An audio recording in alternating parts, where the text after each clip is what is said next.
ከየትኛውም አገልግሎት ከባድ የሆነው አገልግሎትና ሰዎች የማይፈልጉት አገልግሎት የጸሎት አገልግሎት። የፎስ ፕሮግራም ከተባለ ህዝብ ግር ብሎ ነው የሚመጣው። ጸሎት ሲባል 8 ሰው ነው የሚጸልይ። አይፈልግም ሰው። ለምን? ጸሎት ከጸለይ ውጤት ማምጣት አለበት። ጸሎት ከጸለይ የሆነ አኖይንቲንግ የሆነ ኃይል ሊነካ ይገባል። ካልሆነ ቦሪንግ ነው፣ ከባድ። እግዚአብሔር ውስጥ ያለውን ረሃብ እስኪነካ ድረስ አልመለስም ብለህ ጾም ጸሎት ይዘህ ከጌታ ጋር ስትታገል የሆነ ሰዓት ላይ መላእክቶች እንደዚህ ይለዋል። ዓለም ስትጠብቀው የነበረው ሰው እግዚአብሔር የሚራቡትን ሰዎች ያውቃቸዋል። ነፍሳቸው ውስጣቸው ጌታን የሚፈልጉ ሰዎች ረሃባቸው ከምንም ነገር በላይ እግዚአብሔር የሆነላቸውን ሰዎች እግዚአብሔር ያውቃቸዋል። የእግዚአብሔር ክብር ጥማተኞች አይደለም። እግዚአብሔር ከሱ የበለጠ የምንጠማው ነገር ልባችን ውስጥ ካለ ፊቱን አያሳየንም። የሱን ፊት ከምንም በላይ የምንወድ ከሆነ ግን እግዚአብሔር ሰዎችን በክብሩ የሚባርከው በትምህርታቸው ልክ፣ በገንዘባቸው ልክ፣ በእውቀታቸው ልክ አይደለም፣ በጥማታቸው ልክ ነው።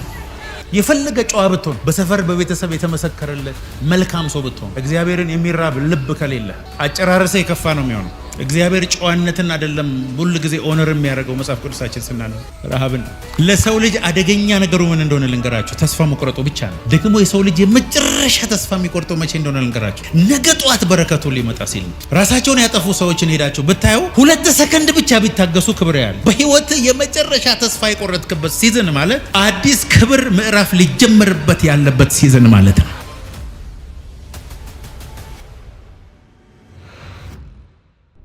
እግዚአብሔርን ስለመፈለግ እግዚአብሔር እንድንፈልገው ይፈልጋል፣ እንድንጠማው ይፈልጋል።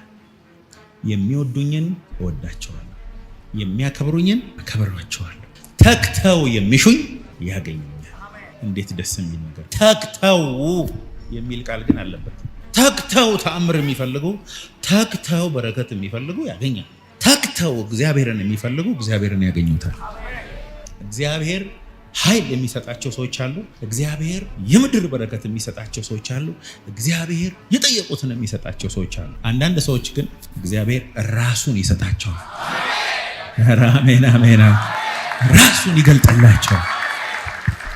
አይኔ በርቶ አንዴ ልይህ። አሁን ኢየሱስን እንደዚህ ፈልገው የመጡ ሰዎች አሉ። ምንም ነገር አልፈልግም፣ እስቲ የልቡን አይኖቼን አብራና አንዴ ልይህ። ዛሬ እንደዚህ ብሎ የመጣ ሰው ኢየሱስን አይቶት ነው። ከዛ ነው ወራባጋታላ ባላላ ኢየሱስን ካየኸው በኋላ ክብር ልቦች በርተው የሆነ ነገር ካየ በኋላ ምንም ጥያቄ እንደሌለ ይገባል። አሁን የጸሎት ሊስታችን ብዙ ነው። ፔጅ 1 ፔጅ 5 ምናምን የ19 ምናምን የ2000 ምናምን ያልናቸው ዝርዝሮቻችን በጠቅላላ አንድ ክብር መጥቶ ሲነካ ትቼዋለሁ ነው የምትለው።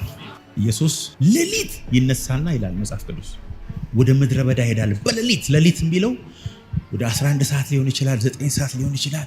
ሌሊት ይነሳና ቀኑን ሙሉ ምድረ በዳ ሲጸልይ ውሎ ይመጣል። አንዳንድ ጊዜ ደግሞ ማታ ሄደና ሌሊቱን በሙሉ ተራራ ላይ ሲጸልይ አድሮ ይመጣል። ከዛስ 10 ምናምን ሰዓት የፈጀበት ጸሎት 8 ሰዓት የፈጀበትን ጸሎት አድርጎ ከመጣ በኋላ የሞተ ሰው ሲያይ ቃሬዛ መንካት ብቻ ነው። አንተ ጎበዝ ተነስ፣ ምን ፈለክ ማየት፣ አንተስ ለምጻሙ መንጻት ፈለኩ ንጻ።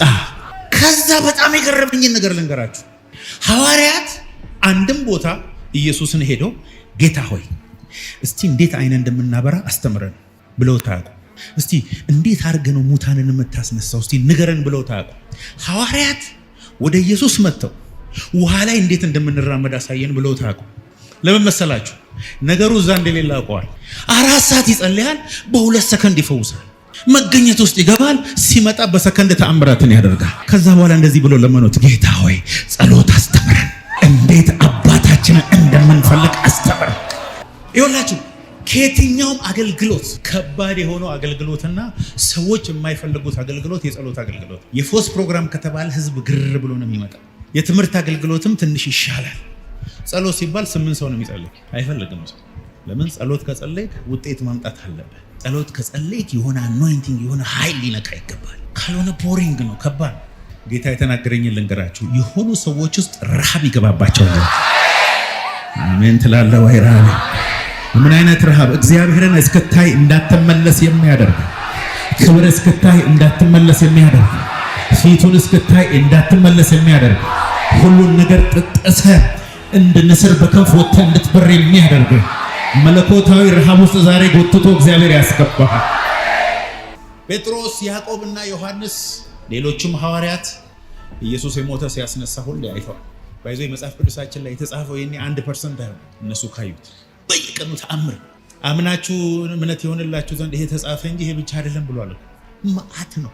ውሃ ላይ ሲራመድ፣ አሳና ዳቦ ሲያባዛ፣ ዕውር ሲያበራ፣ የሞተ ሲያስነሳ ሁሉን አዩና ንጉሥ ሊያረጉት ፈለጉ። እና በቃ ኢየሱስ ማለት ተአምር የሚያደርግ የተቸገረን የሚያበላ በሽተኛን የሚፈውስ ችግራችንን በጠቅላላ የሚመልስልን አድርገን አየን። ከዛ ኢየሱስ ሌላ ክብር አለ አለ። አልገባቸው እኔን በዚህ በተአምርና በድንቅ ብቻ ወስናችሁ ልታስቀምጡ ስለሆነ ሌላ ነገር አለ። ጴጥሮስ ና ያዕቆብ አንተ ሶስታችሁ ተከተሉኝ ብሎ ወደ ተራራ ዛሬ የሆነ ሰው እግዚአብሔር ጴጥሮስ አንቺ 20 ዓመት ተከትለሻል። ሙታን ሲነሳ አይተሻል። አጋንንት ሲጮህ አይተሻል። በቃ ሌላ ክብር አለ። ሌላ ዛሬ ወደ ተራራ የሚወጣ አንድ ሰው አለ በኢየሱስ። የሞተ ሲነሳ አይተሃል። ዕውር ሲበራስ፣ አዎ የኢየሱስም ድንቅ ሲያደርግስ፣ አዎ ግን ኢየሱስ እሱ ብቻ አይደለም፣ ሌላ ክብር አለ። እስከ ዛሬ የምታውቀውን ሁሉ መናኛ የሚያደርግ መለኮታዊ ዕውቀት ዛሬ ይገባብሃል። ኢየሱስ ፊቱን ያሳየሃል። ለብቻቸው ማቴዎስ ወንጌል ምዕራፍ 17 ቁጥር 1 ጀምሮ ሶስቱን ይዞ ወደ ተራራ ሄደ። ከዚህ በፊት ኢየሱስን የሚያውቁት ድንቅ የሚያደርግ ተአምር የሚያደርግ መለኮታዊ ነገሮችን የሚያደርግ ነው። ለካ ኢየሱስ ከዛ በጣም ብዙ ነው። ይኸው እስከ ዛሬ አውቀዋለሁ የምትለው ኢየሱስ ዛሬ ከሚመጣበት ክብር የተነሳ ወደ ኢየሱስ ሌላ ነው። እኔ ያወቅኩት ዕውቀት በጣም ትንሽ ነው። ለመከራ ሲደርስ አይተሃል። በሽታን ሲፈውስ አይተሃል። ሰዎች የማይደርሱበት ቦታ ሲመጣ አይተሃል። ኢየሱስ ግን እሱ ብቻ አይደለም፣ ክብር ያለው ጌታ ነው። ዛሬ ይሄ ክብር አንተ ላይ ነው። ከ6 ቀን በኋላ ኢየሱስ ጴጥሮስና ያዕቆብን ወንድሙንም ዮሐንስ ይዞ ወደ ረጅም ተራራ ብቻቸውን ይዟቸው ወጣ። ሌሎቹስ አይቻልም። እነዚህ 3 ሰዎች ስፔሻል ናቸው። ከበር ሲመጣ ሁሉ አይደለም በማስም ሄደ። 2 ዓሣ 5 እንጀራ ሲባዛ ሁሉም ነው የሚያየው። ዕውር ሲበራ ሁሉም ነው የሚያየው። ድንቅና ተአምር ሁሉም ነው የሚያየው። አልዓዛር ሲነሳ ሁሉም ነው የሚያየው። ክብር ግን ሁሉ አይደለም የሚያየው። ክብር የሚያዩ የተመረጡ ሰዎች አሉ። ዛሬ እግዚአብሔር ይሁን ምልክት አድርጎ አንተ ራስህ አንተኛው ክብር የምታይበት ቀን ነው ይላል ጌታ። የጸጋ ዘመን ነው። እንደዚህ የሚባል ነገር የለም ብራዘር። ይሄን ያደረገው ኢየሱስ ነው። አንዳንድ ሰዎች ደግሞ በጣም ከመማራችሁ የተነሳ ዕውቀታችሁ ብዙ ከመሆኑ የተነሳ ከኢየሱስ እየበለጣችሁ ነው። እግዚአብሔርን ራሱ ለመምከር እየዳዳችሁ ያላችሁ ሰዎች አሉ። ኧረ ተው፣ ኢየሱስ ነው ሶስቱን የመረጠው። አሜን ትላለህ ወይ? ከዛ በኋላ ይላል ፊቱ እንደ ፀሐይ በራ ይላል። እስቲ በሉ ባካቸው ፊቱ ፓኒም ከኢየሱስ ፊት ውስጥ የፀሐይ ብርሃን ሲወጣ ዝም ብላችሁ አስቡ። ፊቴ ይበራል ብሏቸው አያውቅም። ፊቱ እንደሚበራ አያውቁም። የፀሐይ ብርሃን ከፊቱ ሲወጣ ጴጥሮስ፣ ያዕቆብና ዮሐንስ ከፍተኛ ፍርሃት ወደቀባቸው። በፊታቸው ተለወጠ። ፊቱም እንደ ፀሐይ በራ፣ ልብሱም እንደ ብርሃን እኮ ነጭ አይደለም እኮ እንዲሁ በቃ የሆነ እንዴት ብሎ ይግለጡት። ይሄ የምንዳስሰው ኢየሱስ፣ ይሄ አማኑኤል የሆነው ኢየሱስ፣ ሰፈራችን ውስጥ የሚውለው ኢየሱስ፣ እንደፈለግን የምናወራው ኢየሱስ በቃ የክብር ጌታ ነው። ወይኔ ዛሬ ይኸውላችሁ አንዳንድ ኢንካውንተር አለ እግዚአብሔር በሕይወታችሁ የሚያመጣው እንዳትክዱት የሚያደርግ። አንዳንድ ሰዎች አይታችኋል። በመጋዝ ሲሰነጠቁ ለኢየሱስ፣ እስር ቤት ሲገቡ ስለ ኢየሱስ ሲደበደቡ፣ አጥንታቸው ተሰባብሮ ከዛም ተነስተው ስለ ኢየሱስ ሲናገሩ፣ እነሱ ሰዎች ዝም ብሎ ቸርች ሲያመልኩ የነበሩ አይደሉም። የሆነ ኢንካውንተር ያላቸው ናቸው። እንዳይክዱት የሚያደርግ ከጌታ ጋር የተገናኙታል። ወደሱ የሆነን ሰው ገፍትሬ ያስገባዋለሁ። የሆነን ሰው እጁን ጠምዝዤ እንደዚህ ይዤ ወደዛኛው የክብር ክልል አስገባው። አሜን። አሜን አትሉም እንዴ?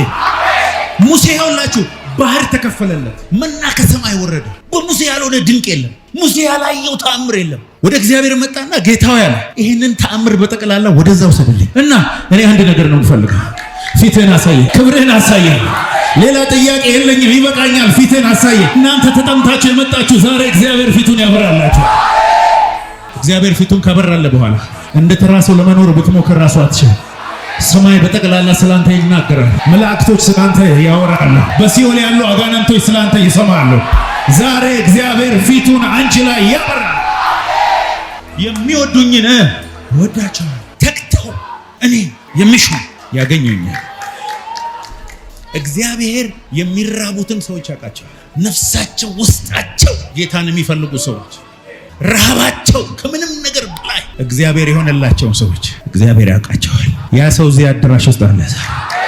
ራበኝ ራበኝ ራበኝ ራበኝ፣ ፊቱ ራበኝ፣ ክብር ራበኝ፣ የተለየ ኢንካውንተር ራበኝ፣ መንፈሳዊ ዓለም ውስጥ ገብቶ መዋኘት ራበኝ፣ ክብር ክልል መቀየር ራበኝ፣ የሆነ የተለየ ነገር ራበኝ የምትሉ ሰዎች ይሄ ቀን በኢየሱስ ስም እናንተ ቀን ነው። እግዚአብሔር እንደዚህ ያለው እንደ ልቤ የሆነ ፈቃዴን የሚፈጽም የእንግሊዝኛው መጽሐፍ ቅዱስ የፈለግኩትን በሱ በኩል የማደርግበት አይገርምም? የኔን ሐሳብ ማድረግ ፈለግኩ ማለት በዳዊት በኩል 100% ይፈጸማል አለ እግዚአብሔር።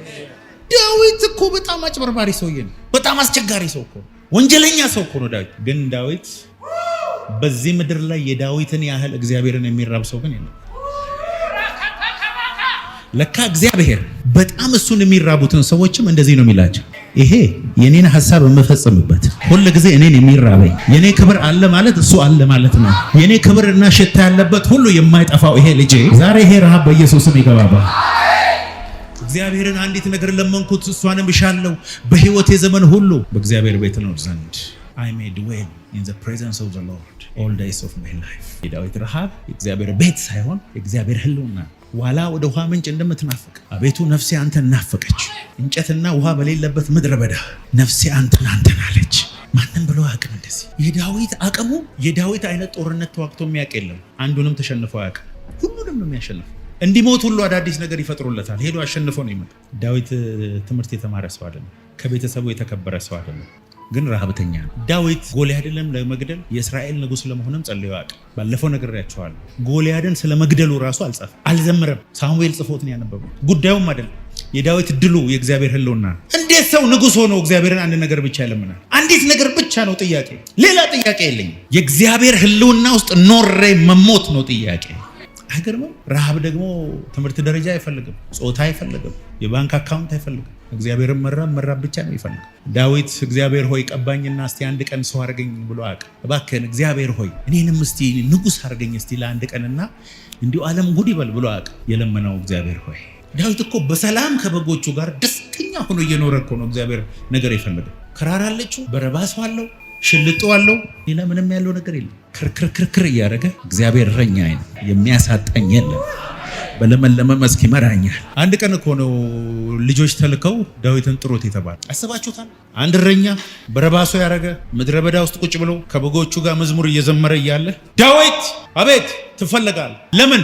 ከዛሬ ጀምሮ እረኝነት አብቅቷል። ለመጨረሻ ጊዜ እያመለከ እየዘመረ ጌታን እየፈለገ ጌታን እየጠበቀ በጓዳ ለብቻ በምድረ በዳ የፈለከው ጌታ፣ ማንም ሳይሰማ ስታለቅስለት የነበረው ጌታ፣ ራብከኝ ስትለው የነበረው ጌታ ዛሬ ቅባቱን ሊያስገለብጥብህ ነው። አቤት አቤት! የሆነ ሰው አለ።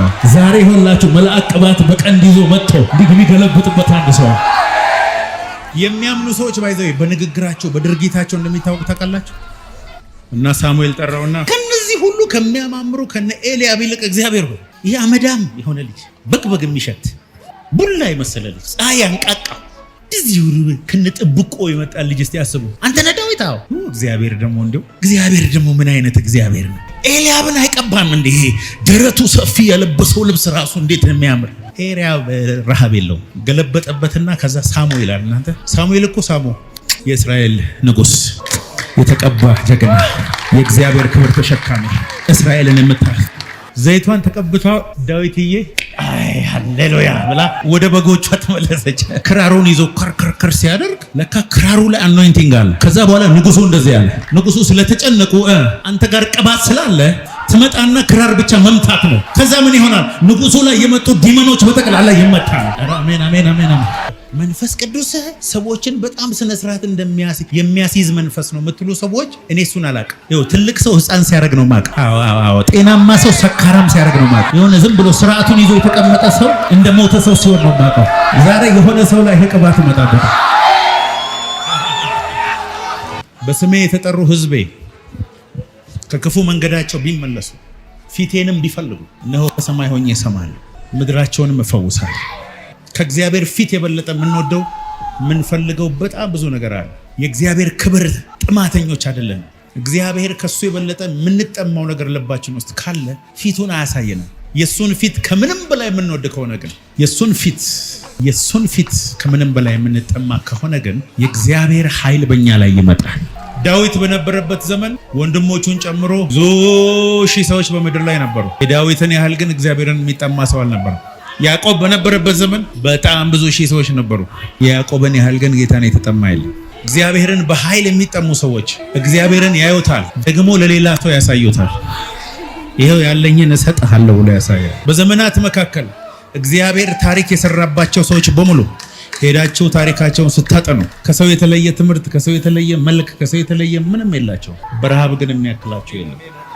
እግዚአብሔር ሰዎችን በክብሩ የሚባርከው በትምህርታቸው ልክ፣ በገንዘባቸው ልክ፣ በእውቀታቸው ልክ አይደለም፣ በጥማታቸው ልክ ነው። ያቺ ሳምራዊቷ ሴት በዛን ዘመን ከነበሩ ሳምራውያን ሁሉ መሲሁን ስትጠብቅ የነበረች እሱ በመጣ ጊዜ ሁሉን ይነግረናል ብላ ጌታን ለማምለክ ስትጠማ የነበረች ሴት ናት። 5 ባል 6ኛ ቤት ኖሮ ኢየሱስ ሲመጣ እንቆቅልሿን ሲፈታ የመጀመሪያ የጠየቀችው ለምንድነው ይሄ ሁሉ ባል እንደዚህ ያደረገኝ ሳይሆን እናንተ አምልኮ እዛ ነው ትላላችሁ፣ እኛ ደግሞ እዛ ነው እንላለን፣ የቱ ነው ልክ ብላ ጥያቄዋ እግዚአብሔርን ማምለክ እንጂ እንቆቅልሿ እንዳልነበረ ከዛ ጌታ ኢየሱስ ለሐዋርያት ያልገለጠው ለፈሪሳውያን ያልገለጠውን አዲስ ሚስጥር በሷ በኩል ገለጠ። በእኔ የሚያምን የሕይወት ውሃ ወንዝ ከሆዱ ይፈልቃል ብሎ የተናገረው ለመጀመሪያ ጊዜ ለሱ። ለሌሎቹ ክርስቶስ መሆኑን አይናገርም፣ ለሷ ግን የምትጠብቀው ስለሆነ አንቺ ጥማትሽ ኃያል ነው፣ እኔ መሲሁ ክርስቶስ ነኝ አለ። አሜን ትላላችሁ? ከተማ ይዛለት እየነዳች ይዛ መጣች። ፈሪሳውያን ኢየሱስ ከነሱ ጋር እንዲኖር ለመኑት። ለ2 ቀን ከነሱ ጋር ኖረ ይላል። የመግደላዊት ማርያም ጥማትና ረሃብ ሌሊት እሑድ መቃብር ቦታ ስትሄድ ያለ ጊዜው ራሱን ገለጠላት። ልትነካው ስትል ረሃብሽ እንጂ እኔ እንድገልጥልሽ ያደረገኝ ጊዜ ገና ነው እንዳትነኪኝ አላት። መቃብር ቦታ ኢየሱስ ከሞት ተነስቶ ያየችው ብቸኛ ሴት ማርያም ነው። ለማርያም ራሱን የገለጠው ረሃቧ ከሰዎች ሁሉ የተለየ ነው። ሐዋርያት ሳይሄዱ፣ ወንዶቹ ሳይሄዱ መቃብር ቦታ በሌሊት ሽቶ ይዛ ሄደችው እሷ ነው። ያዕቆብ እግዚአብሔርን ከመራቡ የተነሳ ወንድሙን አጭበርብሮ በኩርና ገዝቶ አባቱን አጭበርብሮ በረከቱን ወስዶ ለ14 ዓመት በግ ጠባቂ ሆኖ ሲመለስ ግን ጌታን ካልባረከኝ አልለቅህም አለ። የፈለገ ጨዋ ብትሆን፣ በሰፈር በቤተሰብ የተመሰከረልህ መልካም ሰው ብትሆን፣ እግዚአብሔርን የሚራብ ልብ ከሌለ አጨራረሰ የከፋ ነው የሚሆነው። እግዚአብሔር ጨዋነትን አይደለም ሁል ጊዜ ኦነር የሚያደርገው። መጽሐፍ ቅዱሳችን ስናነው ረሃብን ኢየሱስ እኮ ከዛ መቃብር ጋር ከነበረው ሰውዬ አጋንንት አሰጥቶ ሲመለስ ይላል የእግር መርገጫ እስከማይኖር ድረስ ሰዎች ተሰበሰቡ ወደሱ ይላል።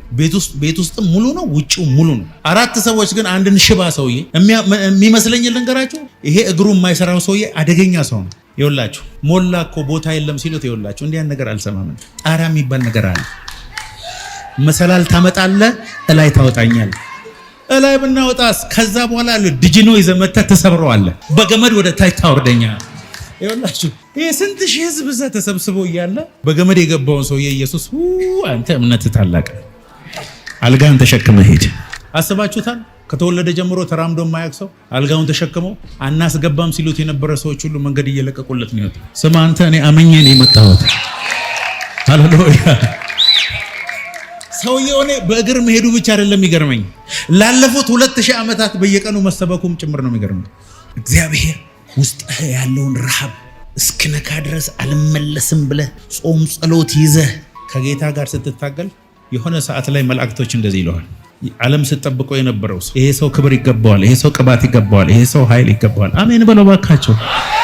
2018 ከማለቁ በፊት ይኸውልህ አድራሻህን አፈላልጎ በሱ አቆራርጦ አንተን ፍለጋ የሚመጡ ሰዎች አሉ። በኢየሱስ መታወስ የሚባለው ነገር ከእግዚአብሔር እንደሆነ ልንገራችሁ። ዮሴፍ ለዛ ሰውዬ ህልም ለሁለቱ ፈታ። አንተ ሟች ነህ፣ አንተ ቤተ መንግስት ነህ አለ። ቤተ መንግስት ሄዶ ሰውዬ ረሳው። መርሳቱ ነው ትክክል። አሜሪካ ሲሄድ ይሄን አደርግልሃለሁ ምናምን ብሎ የረሱ ሰዎች እንኳን ረሱ። ከጌታ ነው እንዲያስታውሱ አትጸልይ። ለዮሴፍ የሚያስፈልግበት ታይም ላይ ግን አስታውሰው። ለካ ሰዎች እንዲያስታውሱ የሚያደርገው እግዚአብሔር፣ ለገንዘብ እንዲያስታውሱ፣ በር ለመክፈት የሚያስታውሱ የእግዚአብሔር ታይም ሲደርስ፣ እግዚአብሔር ክብር ሲመጣ ተፈላጊ ትሆናለህ። ነገሩ የመረሳት ዘመን በቃ በሎት። ከጎናቸው ያለ አሁን የመታው ዘመን መጥቷል። አሜን አሜን። የእግዚአብሔርን ክብር ስትፈልግ በሎት። ከጎናቸው ያለው ከምንም በረከት አትጎልም። ግድ የለሽም። ዛሬ እነግርሃለሁ፣ ምንም አይኖር ችግር የለውም። ኪስ ባዶ ይሁን፣ ቃል ካለ ትደርሳለህ። ሰዎች ይጥሉ፣ ስምህን ያጥፉ፣ አንተ የምትደርስበት ቦታ ግን በህልማቸው ሊደርሱ አይችሉም። ፋክት እኮ ነው። ይኸውልህ ውድቀትን እየዘመሩ ያለው ሁሉ 2018 ከማለቁ በፊት የምስጋና በዓል ላይ ይመጣሉ። አንተ ቤት የሚከበረው የምስጋና በዓል እግዚአብሔር ታላቅ ነገር አደረገልን፣ እኛ ደስ አለን። እግዚአብሔር የጽዮንን ምርኮ በመለሰ ጊዜ ህልም እንጂ ይሁን አልመሰለንም። ይሄ በጌታ በኢየሱስ ስም አንድ ሰው ህይወት ይሆናል። ለሰው ልጅ አደገኛ ነገሩ ምን እንደሆነ ልንገራችሁ፣ ተስፋ መቁረጡ ብቻ ነው። ደግሞ የሰው ልጅ የመጨረሻ ተስፋ የሚቆርጠው መቼ እንደሆነ ልንገራችሁ፣ ነገ ጧት በረከቱ ሊመጣ ሲል ነው። ራሳቸውን ያጠፉ ሰዎችን ሄዳችሁ ብታዩ 2 ሰከንድ ብቻ ቢታገሱ ክብር ያለ። በህይወት የመጨረሻ ተስፋ የቆረጥክበት ሲዝን ማለት አዲስ ክብር ምዕራፍ ሊጀምርበት ያለበት ሲዝን ማለት ነው። ዛሬ ስልክን የሚያነሳ የለም፣ ዛሬ የሚፈልግ የለም፣ ዛሬ የሚያከብር ሰው የለም። ዛሬ ኢትስ ኦኬ ኢትስ ኦኬ ኢትስ ኦኬ። መጠላት ጥሩ ነው፣ መናቅ ጥሩ ነው። አንተ ብቻ ቦታህን ስፍራህን ሳትለቅ እግዚአብሔርን ማገልገል ጀምር። ዮሴፍ እኮ በነገራችን ላይ ሁሌ እንደሚኖረው እስር ቤት ውስጥ እየኖረ ነው እኮ። አንድ ቀን ጠዋት ዮሴፍ ተባለ። ኧረ በጣም ብዙ ዮሴፍ አለ። ማንን ነው? ዮሴፍ ያዕቆብ፣ ያዕቆብ ይስሐቅ፣ ይስሐቅ አብርሃም፣ የአብርሃም የይስሐቅ የያዕቆብ ልጅ ዮሴፍ። አቤት ትፈልጋለህ። ለምን ደግሞ አሁን የምትፈልገው ከእንደዚህ አይነቱ በፊት አይነቱ ጉዳይ አይደለም። አሁን ለአባትህ ለአያትህ ለቀድመ አያትህ የገባሁትን ቃል ኪዳን ልፈጽምልን። 13 ዓመት በእስር ቤት እንድትሰቃይ ያረኩ እኔ ነኝ። ጉድጓድ ውስጥ ገብተህ እንድትጣል ያረኩ እኔ ነኝ። እንድትረሳ ያረኩ እኔ ነኝ። ወንድሞች አይደል የጠሉ ሰዎች ሁሉ እንዲጠሉ ያደረኩት እኔ ነኝ። ምክንያቱም በአንተ ምክንያት ባህር ይከፈላል።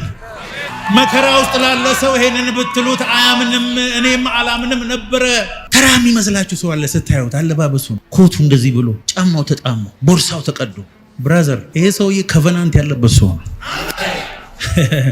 ውስጡ ያውቃል። ባይዘው አሁን የምናገረው ነገር የነሱ የሆነ ሰዎች ውስጣቸው እየተቃጠለ ነው ያለው። በቃ ልነሳ ነው፣ ልወጣ ነው፣ ልመነጭቅ ነው፣ ልበር ነው። እግዚአብሔርን በመተማመን የሚጠባበቁ ኃይላቸውን ያድሳል። እንደ ንስር በክንፍ ይወጣሉ፣ ይሮጣሉ፣ አይታክቱም፣ ይሄዳሉ፣ አይደክሙም፣ ይወራሉ። ተራቡ፣ እግዚአብሔርን ፈልጉ፣ ከመልካም ነገር አትጎሉ። አሁን ምንም የለህም፣ ተረስተሃል፣ የሚያስታውስ የለም። እመነኝ፣ ከዛሬ ጀምሮ አዳዲስ ምልክቶችን ታያለህ። ይኸው እኔ ነብይ ከሆንኩ እናገርብሃል። ያልጠበቅከው አይነት ስልክ ያንተ ስልክ ላይ ይጠራል። አንዳንዱ ከቤተ መንግስት ይደወልለታል። አንዳንዱ ይሆንላችሁ ከትልቅ ቦታ ይደወልለታል። ከጎናችሁ ላለው ሰው ነገሩት፣ በኢየሱስ ስም የመታሰቢያ ምዕራፍ ውስጥ ገባው።